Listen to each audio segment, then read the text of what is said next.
¿Quién cree en la existencia de un gnomo? Absurdo, ¿cierto?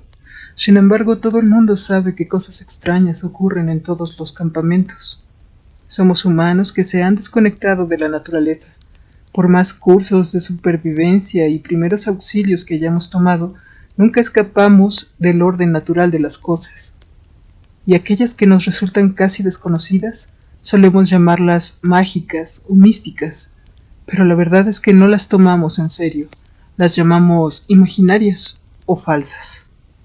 Así comenzó la historia el guía del campamento de verano. Apenas aparecía la noche y la fogata ya estaba hecha y el campamento montado. No querían hacer esperar más a esos nuevos chicos que habían perdido unas lujosas vacaciones por desear conocer la experiencia de una excursión veraniega. Esta vez eran 15 los chicos que estarían compartiendo la aventura de acampar. 12 menores, un joven guía y 2 ayudantes que eran expertos scouts. Lo que no sabe la gente que no tiene contacto con un entorno natural es que hay más criaturas reales de las que suelen contar. El motivo por el cual se les pide mantener sus cosas dentro de bolsos sujetados con un cordón haciendo un nudo especial es para evitar que se las lleve alguna de ellas, como por ejemplo un gnomo ladrón. En el bosque es habitual encontrar a un sinnúmero de criaturas fantásticas que han hecho pasar por ficticias, o mejor dicho, por falsas. Continuó el joven guía, luego de una breve pausa para mirar los ojos abiertos de los nuevos aventureros que acababan de espabilarse para poner más atención a la narración. Era evidente el cambio de ánimo que iban sufriendo los jóvenes. De un somero interés pasaron al ánimo, luego a la duda, al asombro y, finalmente, no podían ocultar que ya estaban completamente interesados en lo que estaban escuchando.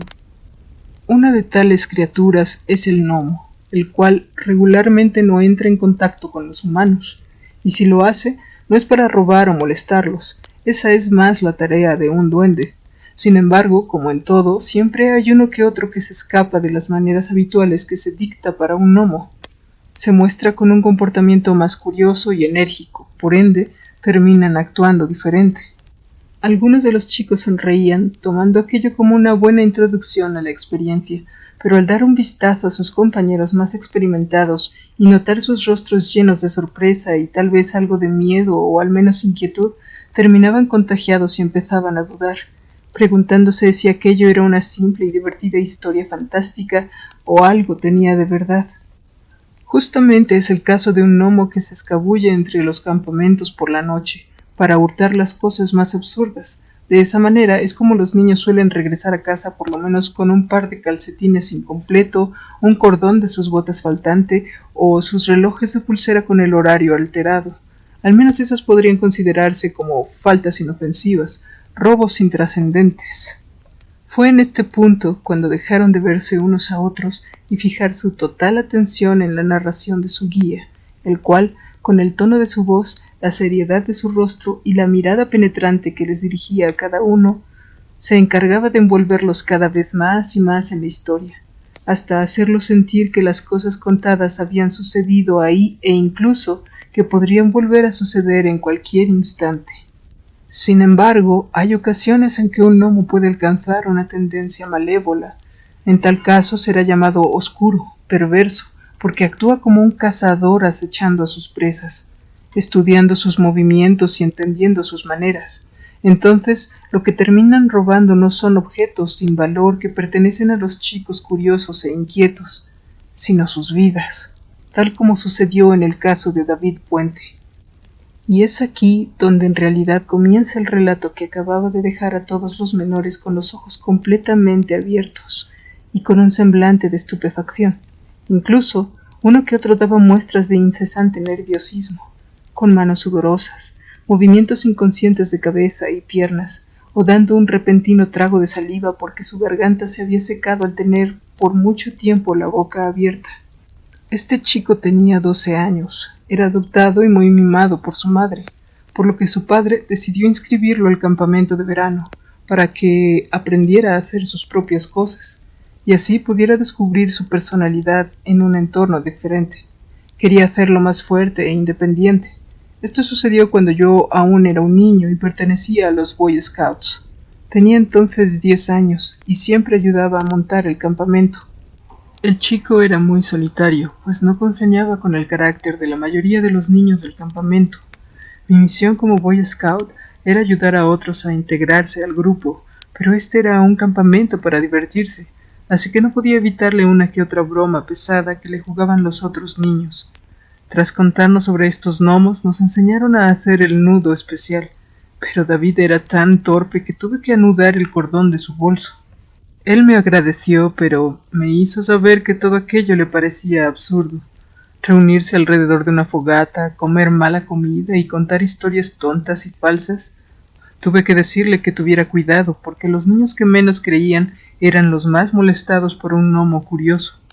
Él rió y simplemente me dijo que eran tonterías para evitar que los menores perdieran sus cosas y para controlar a los niños inquietos. Cuando empezaron a perderse sus cosas, me culpó de haberlas escondido para hacerle creer que había sido un gnomo, pero nuestro guía lo reprendió por no hacer su propio nudo y me pidió que ya no lo ayudara, pues él debía aprender a hacerlo por su cuenta y también a cuidar de sus propias cosas. Aquel regaño fue nada del agrado de David y su postura fue alejarse, ya que estaba seguro de que todos estaban en su contra, pues sus cosas seguían desapareciendo. Pero los encargados buscaron entre todas nuestras pertenencias y no encontraron rastro de los objetos de David. Tampoco lograron alguna confesión, así que le pidieron a David que fuera a reflexionar cerca de un árbol o de una roca y pidiera perdón a los gnomos por no creer en ellos. Pero David no lo hizo, solo se quedó apartado durante todo el día hasta que llegó la hora de tomar los alimentos junto a la fogata. Me pidieron que lo llamara y cuando lo encontré cerca de unas rocas estaba maldiciendo y diciendo cómo se vengaría de todos nosotros. Quería provocar un incendio, uno pequeño, pero buscaría que le quitaran su licencia al guía. También quería asustar a todos. Yo me aparté un poco y luego de un momento me aproximé como si no hubiese escuchado algo. Fingí llamarlo desde lo lejos para hacerle creer que apenas estaba llegando. Cuando nos encontramos frente a frente, le dije que era hora de tomar los alimentos y él me dijo que no tenía hambre, que ya iría luego. Yo regresé solo y di su respuesta, pero también le mencioné al guía lo que había escuchado.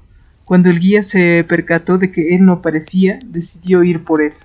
Supuse que hablaría con él a solas para hacerle entender de qué se trataba el campamento, pero cuando terminamos la cena, ni el guía ni David habían regresado, así que nos quedamos todos reunidos solo con uno de los ayudantes.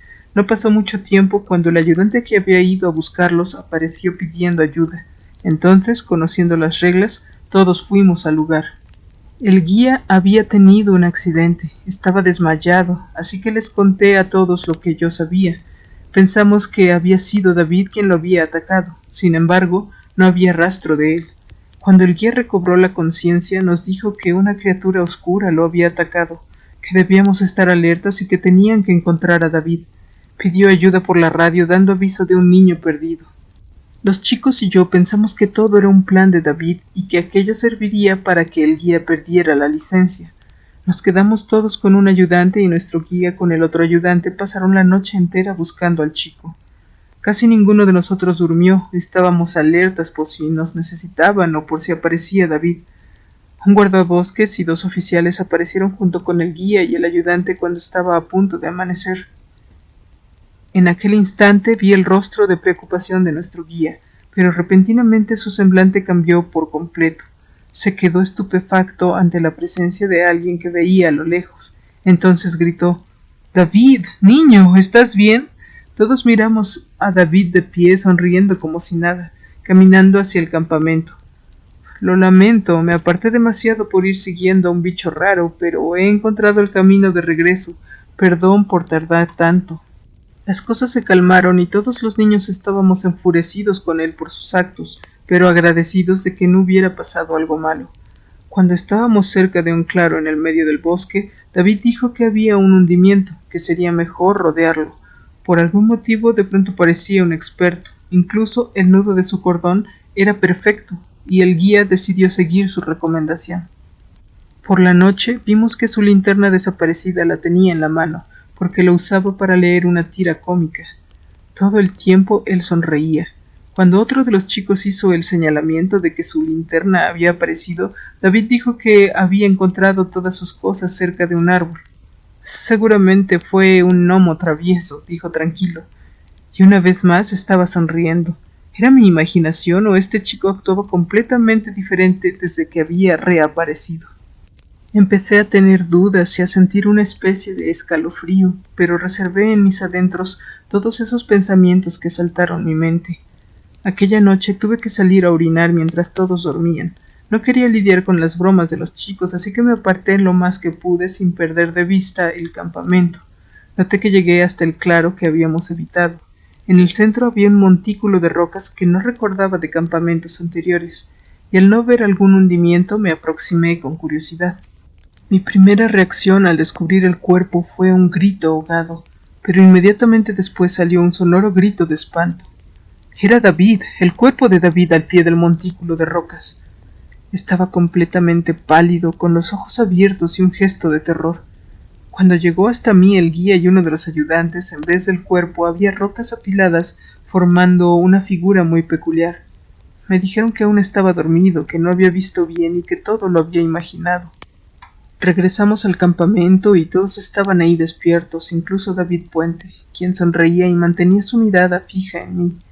Cuando el guía dijo que no había hundimiento, David corrigió y dijo que había querido decir derrumbe y que se refería a las rocas apiladas.